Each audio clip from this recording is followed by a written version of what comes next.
Hello বন্ধুরা, আজকে আমি তোমাদেরকে উচ্চ মাধ্যমিকের দর্শনের আবর্তন কিভাবে করতে হয় সেটা শেখাবো।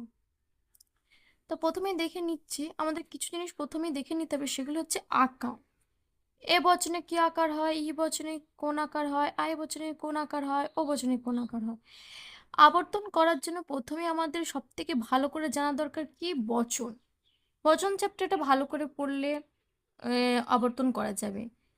বাক্য বাক্য থেকে কিভাবে বচনে পরিণত করতে হয় সেটা ভালো করে শিখতে হবে আগে। করার জন্য সব থেকে বেশি ইম্পর্টেন্ট হচ্ছে বচন চ্যাপ্টার। বাক্য থেকে কিভাবে বচন করতে হয় সেটা আগে সবার প্রথমে শিখতে হবে। তো আমি এখানে একটা উদাহরণ লিখেছি, দেখো তোমাদেরকে বোঝানোর জন্য।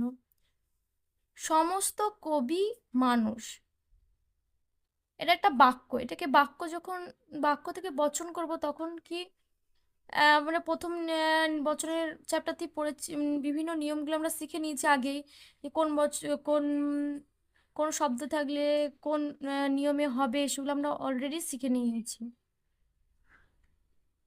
তো এখানে কি রয়েছে, সমস্ত কবি, সমস্ত মানে হচ্ছে সব। তাহলে সব বলতে আমরা কোন বচনে করব, এ।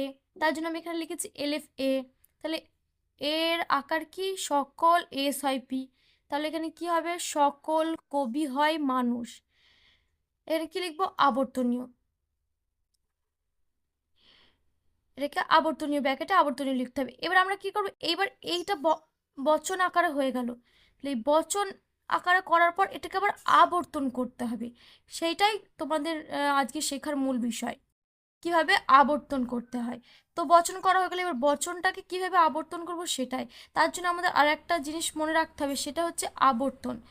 ও সরি, এখানে আবর্তন হতো, তো আবর্তন। তাহলে এখানে কি লিখতে মানে কি দেখতে হবে, এ বচন থাকলে কোন বচনে করতে হয়।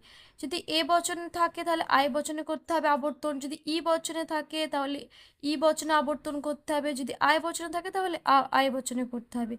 আর ও বচনে আবর্তন সম্ভব নয়। তো তার জন্য এখানে এ আছে, তাই এখানে কি বচন হলো, আই।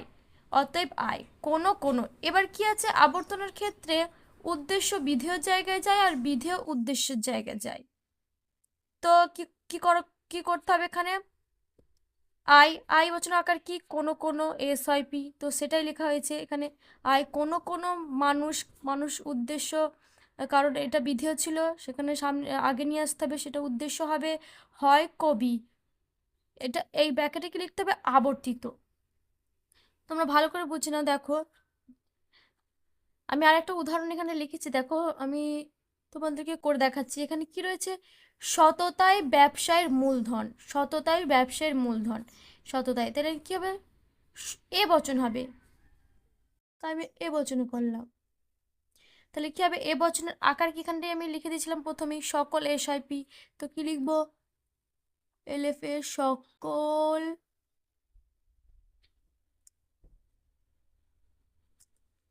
সততা হয় ব্যবসায়ের মূলধন। তো ব্যাকেটে কি লিখতে হবে, আবর্তিত, আবর্তনীয়, সরি, আবর্তনীয় লেখা হয়ে গেল। এইবার এই বচনটাকে কি করতে হবে, আবর্তন করতে হবে। তাহলে এখানে কি একটা, তোমাদেরকে একটা কি মনে রাখতে বলেছিলাম, ছক। কোন বচন থাকলে কোন বচন করতে হবে আবর্তন। তো এখানে এ বচন রয়েছে, তাহলে কোন কি আমরা কোন বচনে করব, আই বচনে। তাহলে কি লিখবো, অতএব আই। আই বচনের আকার কি, কোনো কোনো, এস হয় পি। তাহলে কি লিখবো, কোনো কোনো, কি করতে হবে, উদ্দেশ্যটাকে উদ্দেশ্যটাকে বিধেয় জায়গায়, বিধেয়টাকে উদ্দেশ্য জায়গায়। তাহলে কি হবে এখানটায়, কোনো কোনো ব্যবসায়ের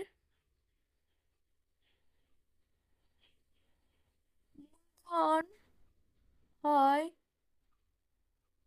সততা।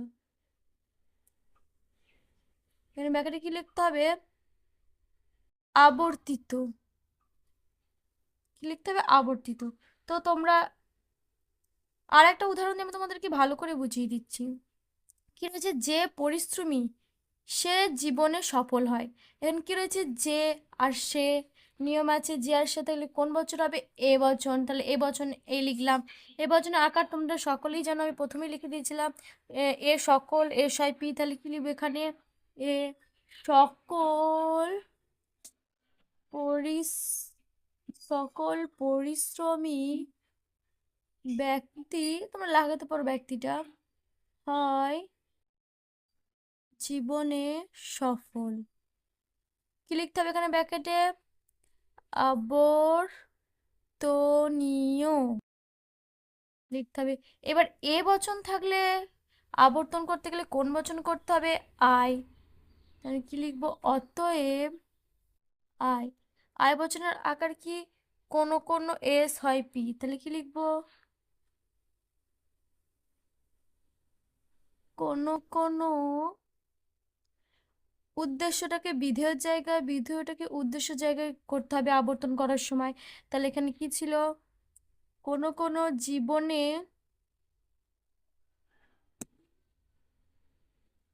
সফল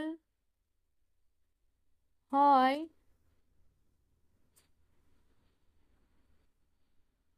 কি হবে? পরিশ্রমী ব্যক্তি।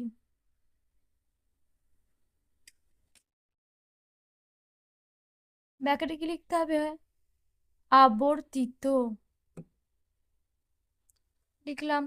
এইটা তোমরা আমাকে করে দেখাবে। শুধুমাত্র স্নাতকরাই এই পদের যোগ্য, স্নাতকরাই এই পদের যোগ্য। আমি একটু বলে দিই হালকা করে, এখানে শুধুমাত্র আছে, তোমরা কোন নিয়মে হবে, কোন বচন হবে অবশ্যই জানো। শুধুমাত্র থাকলে এ বচনে করতে হয়, আর উদ্দেশ্য বিধেয়ের জায়গায়, বিধেয় উদ্দেশ্য জায়গায় করতে হয় বচন করার সময়। আর তা এটা কোন বছর হবে সেটা করার পর তোমরা আবর্তনটা শিখিয়ে নিয়ে গেছো, যে আবর্তন করতে হলে এ বচন থাকলে আয় বচন হয়, আর উদ্দেশ্য বিধেয় চেঞ্জ হয়। আর ব্যাকেটে বচনটাকে লিখতে হয় আবর্তনীয়, আর আবর্তনটার ব্যাকেটে লিখতে হয় আবর্তিত।